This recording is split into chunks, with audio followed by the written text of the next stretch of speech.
Bonjour à toutes et à tous.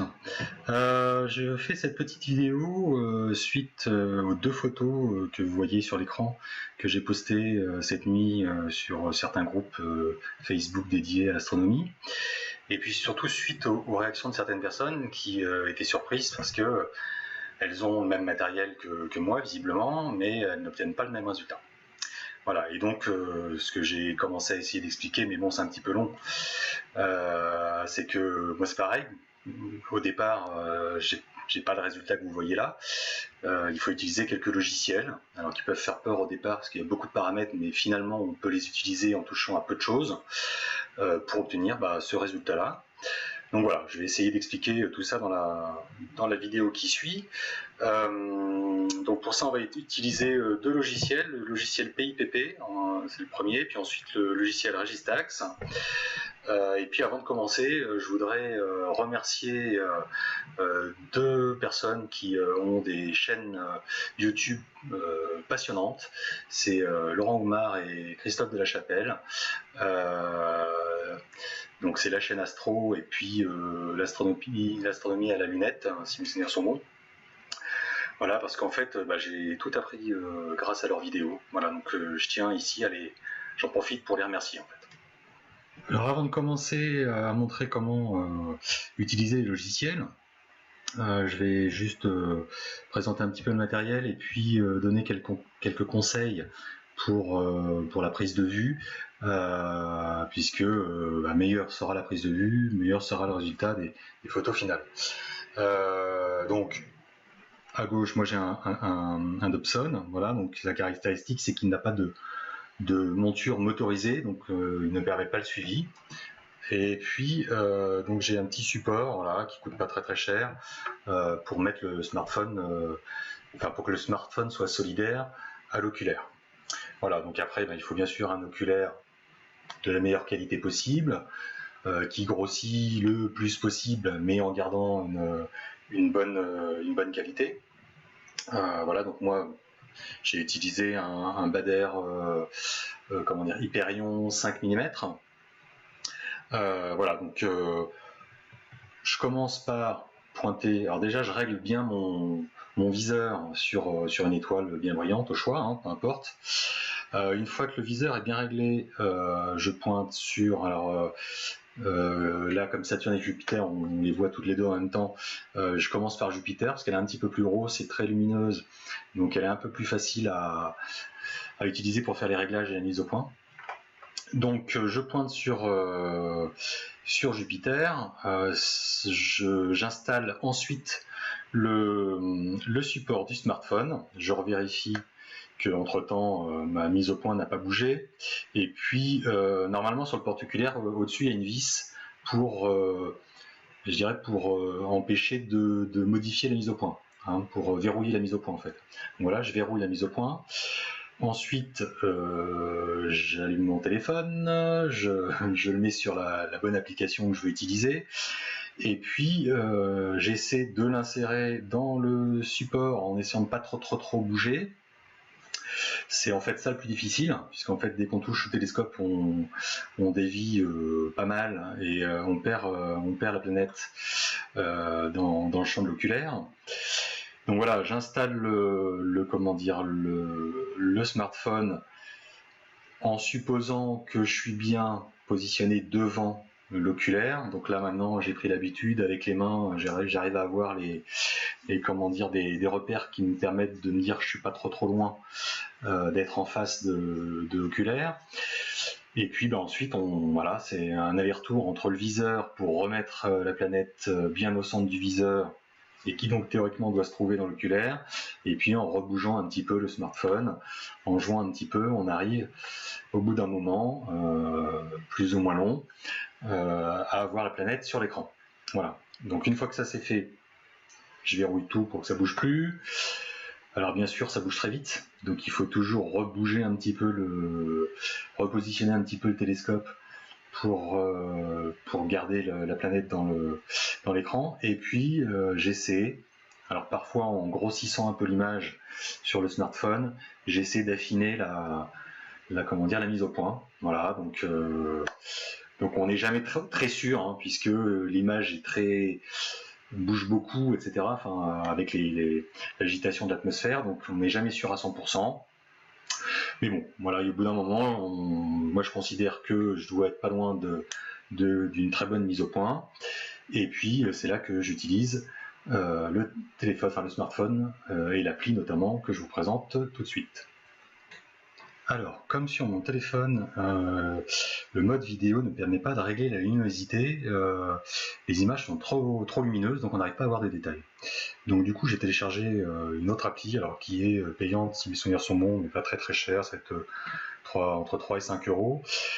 C'est l'application Cinema FV5, voilà, qui se trouve ici, qui ressemble à ça, et qui a donc l'avantage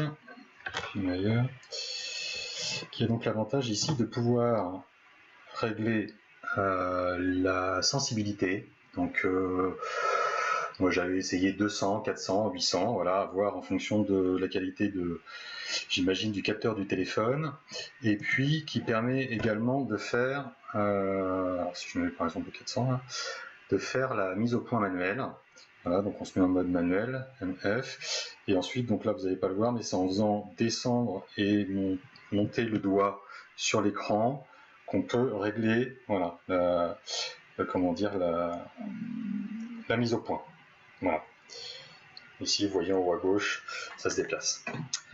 Voilà, donc c'est plutôt, parce qu'on m'a posé la question quel type de téléphone j'avais, et je dirais que à la limite, la question la plus importante, c'est pas trop quel téléphone, mais est-ce que le téléphone a un mode pro ou un mode manuel pour la vidéo.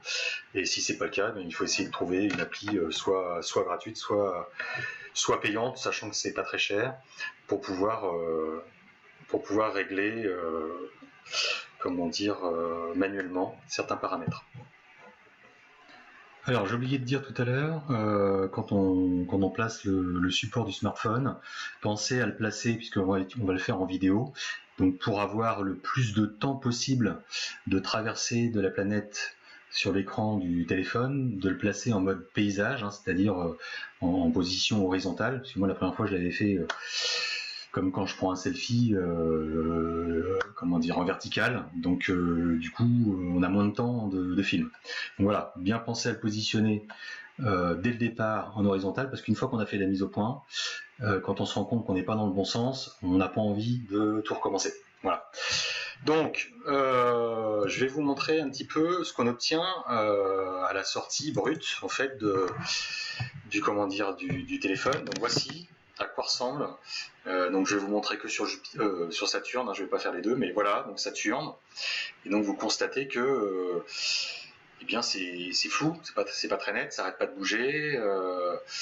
Voilà, c'est net à certains endroits, c'est flou à d'autres endroits, etc. Voilà.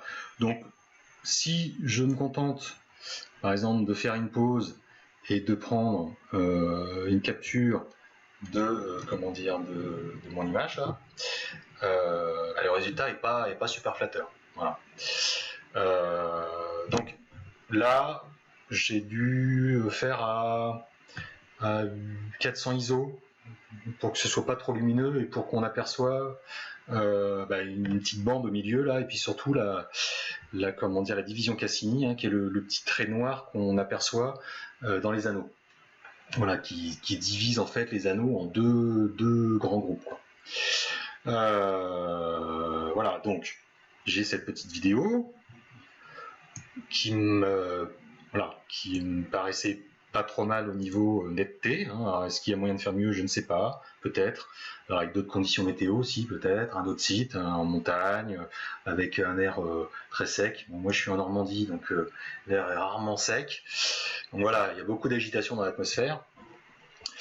Voilà, donc j'ai ma petite vidéo, hop, donc je vais ouvrir PIPP, qui est le premier logiciel qu'on va utiliser, et qui lui en fait va transformer cette vidéo de manière à ce que en fait l'objet que je veux avoir, donc ici Saturne, soit toujours au milieu de l'image. Donc en fait il va me recadrer toutes les images pour qu'en fait toutes les images qui constituent la vidéo soient l'une au-dessus de l'autre et que Saturn soit toujours au même endroit. Alors, c'est très vite fait, donc voilà, j'ouvre PIPP. Donc, on va soit dans File, et puis ajouter un fichier source, ou alors on fait un glisser-déposer. Donc moi, c'est ce que je vais faire, parce que je trouve que ça va plus vite. Voilà. Donc, il nous ouvre ça. Alors, il y a un paramètre à cliquer, à cocher, qui est le planetary, hein, puisque c'est une planète qu'on veut. Et je ne vais toucher qu'à ça, donc je ne vais pas rentrer dans les détails pour vous expliquer tous les autres paramètres. Hein. Alors, par exemple, pour faire des photos de la Lune, il y a d'autres paramètres à toucher, mais là, en tout cas pour ce que j'ai fait moi, j'ai touché à rien d'autre. J'ai juste vérifié, je crois que voilà, ici c'est bien avis comme format de sortie. Ici, ce paramètre-là, il ne faut pas y toucher, si mes souvenirs sont bons. Et donc je vais dans To Processing, je clique sur Start Processing et j'attends quelques secondes. Normalement ça prend moins d'une minute il me semble, pour voir pour avoir le résultat. Donc là il me dit qu'en fait il y a 776 images.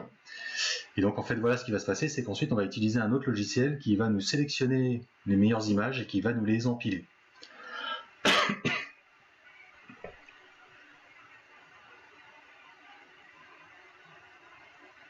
Voilà, donc là, il me met que le processing est fini. Donc j'avais coché une petite option qui fait que le dossier dans lequel la nouvelle vidéo est enregistrée s'ouvre tout de suite, comme ça j'ai pas à le chercher. Et donc voilà maintenant ma vidéo à quoi elle ressemble. Ici, voilà. Donc en fait maintenant Saturn ne traverse plus l'écran, elle est fixe au niveau de l'écran. Et vous pouvez constater qu'en fait on voit, là ce qu'on voit c'est l'agitation des couches d'air. Donc il y a des photos, des images qui sont plus nettes que d'autres. Voilà. Et surtout, on voit que ça bouge quand même, en plus. Hein. C'est-à-dire qu'il y a des moments, on a l'impression qu'elle est un peu plus grosse, qu'elle est un peu plus petite, etc. Voilà. Donc vous voyez que l'image en elle-même n'est pas de très très bonne qualité. Voilà. Alors après, si je bouge, effectivement, on voit par exemple cette... Alors celle-là est vraiment mauvaise, et puis ici, voilà, sur cette image-là, on devine quelques détails. Voilà, donc ça c'est le premier logiciel PIPP. Donc ensuite je vais ouvrir, alors lui je vais le fermer parce que mon PC a tendance à ramer un petit peu quand il y a trop de choses ouvertes, et là il y en a beaucoup. Voilà, donc Registax, qui lui va nous empiler les photos en gardant, enfin en tout cas je l'ai paramétré pour qu'il essaie de me garder en tout cas les meilleures. Alors après je sais pas si il le fait réellement ou s'il faudrait mieux que je le fasse manuellement, il faudrait que j'essaie un jour. Donc là je vais dans le répertoire où se trouve la vidéo et il faut que je lui indique que c'est un film, sinon il va pas la voir. Voilà, donc un petit film en avis. Voilà, donc vous constatez hein, que là l'image n'est pas très belle, puis si je prends le petit curseur là, je fais bouger, et effectivement j'arrive à avoir des photos qui sont meilleures que d'autres. Donc moi les seuls paramètres auxquels j'ai touché ici, c'est donc dans l'onglet Aligne, c'est ici Best Frame, et je lui ai indiqué 50%. Donc je lui demande de garder 50% des meilleures images. Alors est-ce qu'il le fait, est-ce qu'il le fait pas, je sais pas, j'ai pas vérifié. Mais je trouve que le résultat est pas mal pour l'instant. J'ai pas trop le temps de tester avec d'autres paramètres. Mais voilà, j'explorerai à l'avenir les détails du logiciel pour essayer d'améliorer encore. Donc ensuite, je fais Set Align Point. Alors comme l'image n'est pas avec une super définition à la base, j'ai pas beaucoup de points. Vous voyez, il a fait apparaître des points sur des vidéos que j'ai regardées sur YouTube. Voilà, il y a d'autres personnes qui arrivent à avoir beaucoup plus de points d'alignement, mais c'est parce que ça vient de la qualité de leur capture au départ. Hein. Donc, ils utilisent souvent des petites caméras dédiées à l'astronomie. Voilà, donc, moi j'espère m'en acheter une un jour, mais en attendant, j'utilise mon smartphone puisqu'il est à disposition. Voilà, donc une fois que il a défini ses points d'alignement, je clique sur Aligne, je le laisse travailler un petit peu, voilà, c'est fini. Hop, et voilà, mon image. Alors vous pouvez constater qu'elle est encore un petit peu floue, voilà, mais elle est quand même plus belle, elle est mieux définie, les contours sont mieux définis, on aperçoit quelques détails, et donc ensuite on va jouer sur ces petits curseurs là, ici, alors ce qui s'appelle des ondelettes, un wavelets en anglais. Alors c'est quelque chose qu'on retrouve dans plusieurs logiciels d'astronomie, et alors là ça permet de faire des miracles, puisque si je déplace ce petit curseur, je vais réussir à avoir un peu plus de détails. Alors attention, quand on va trop loin, ça devient pas beau. Voilà. Ici par exemple en dessous là, on voit que le contour de la sphère est un petit peu bavé. Donc hop, on essaie d'en jouer avec les curseurs et on essaie de trouver ce qui nous satisfait le mieux. Donc sachant que la première couche c'est vraiment des petits détails. Voilà, après ça va être des plus gros détails. Alors après, je peux pas vous expliquer exactement ce qui se passe techniquement, mais plus on descend dans les couches et plus on y va fort, je dirais, et on peut avoir un résultat finalement pas très très beau. Donc il faut mieux y aller en finesse. Voilà, donc je vais revenir un petit peu en arrière là. Voilà, donc on va dire que pour l'instant ça me convient. Je vais donc sauver mon image. Je vais essayer de la sauver dans le bon répertoire, c'est celui-ci, donc je vais l'appeler Saturne 02 et je l'enregistre en TIFF. Voilà, alors après à voir vous les logiciels que vous avez après quel format ils savent gérer. Mais là je vais l'enregistrer en TIFF parce que je vais pas m'arrêter là, je vais essayer d'encore améliorer un petit peu l'image. Alors là il y a d'autres paramètres qu'on peut bouger, les contrastes, la luminosité, etc. Mais je trouve que l'autre logiciel que j'utilise a un meilleur rendu. Donc je m'arrête là avec Registax. Et puis après j'utilise un logiciel de retouche photo. Donc moi en l'occurrence c'est Photodirector 4. Voilà, donc après ça peut être GIMP pour ceux qui veulent un logiciel gratuit. Donc Photodirector 4, je vais retourner dans mon répertoire de photos, voilà. Donc forcément il y est déjà puisque j'ai déjà retravaillé, mais je vais repartir avec celle qui sert pour la démonstration. C'est quand il veut, si c'est celle-là. Voilà. Et donc après, ce que j'utilise surtout ici, moi, ce sont les niveaux. Donc soit pour la rendre plus lumineuse, c'est pareil, il faut y aller pas trop fort. Voilà. Et puis ce que j'utilise beaucoup aussi, c'est la netteté. Voilà. Donc pareil, la netteté, si on y va trop fort, ça rajoute beaucoup de grains. Donc il faut essayer de trouver quelque chose de satisfaisant à la dimension originelle de l'image. C'est-à-dire que là, si je la grossis l'image, il va y avoir plein de bruit et plein de pixels. Mais voilà, pour ce format-là, je trouve le résultat plutôt satisfaisant. Voilà. Et donc ça donne, je vais pas la réenregistrer, mais voilà, ça donne celle-ci qui était postée. Voilà, donc effectivement, quand on l'agrandit, on a du pixel, bien sûr, et puis un peu de bruit. Mais c'est un résultat que je trouve satisfaisant pour présenter aux copains et puis partager sur les réseaux dédiés à l'astronomie. Voilà, donc j'espère que cette petite vidéo va vous aider à obtenir le meilleur de votre matériel. Au revoir.